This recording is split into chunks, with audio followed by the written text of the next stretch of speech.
because one of the most basic, fundamental teachings of our religion is respect for our elders, especially our parents. وَبِالْوَالِدَيْنِ إِحْسَانًا. And let me qualify that first. Allah didn't just expect, the minimum expectation in everything is what's called Islam. In other words, at least fulfill the minimum requirements and you'll be okay. At least do your 5 prayers. At least. That's a minimum requirement. At least give your zakah when you're eligible. That's a minimum requirement. At least fast the 30 days of Ramadan if you're capable. That's a minimum requirement. These are the requirements of Islam.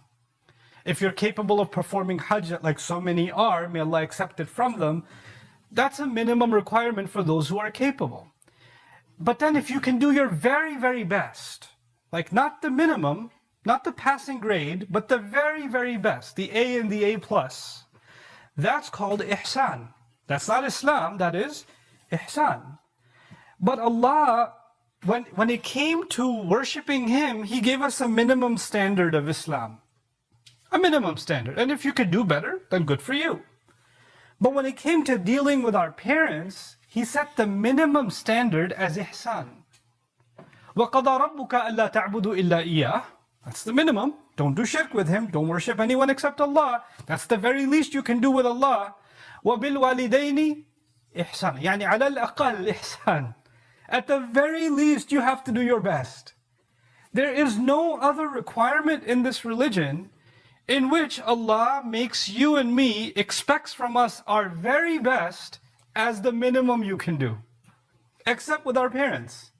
Except with our parents. And to take that even a step further, in Surah Al-An'am, Allah Azza wa Jal made a list of things that are haram.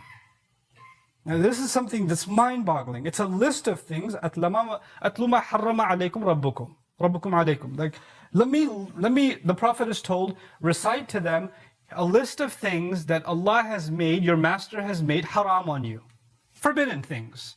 As a list of prohibitions, not doing shirk and other things. And in that list, Allah mentions, remarkably, and be the very best to your parents. وَبِالْوَالِدَيْنِ إِحْسَانًا. In that ayah. Now that ayah isn't even about, commands. It's about prohibitions. It's about things you're not supposed to do. So what's a command doing in the middle of don't, all these don'ts, and then one do? وَبِالْوَالِدَيْنِ إِحْسَانًا. Why? That's a way of teaching that anything short of ihsan is actually falling under haram also. Anything short of that ihsan is also falling under haram. It's a remarkable thing that anything less than my very, very best is actually a serious sin before Allah when it comes to my parents. So this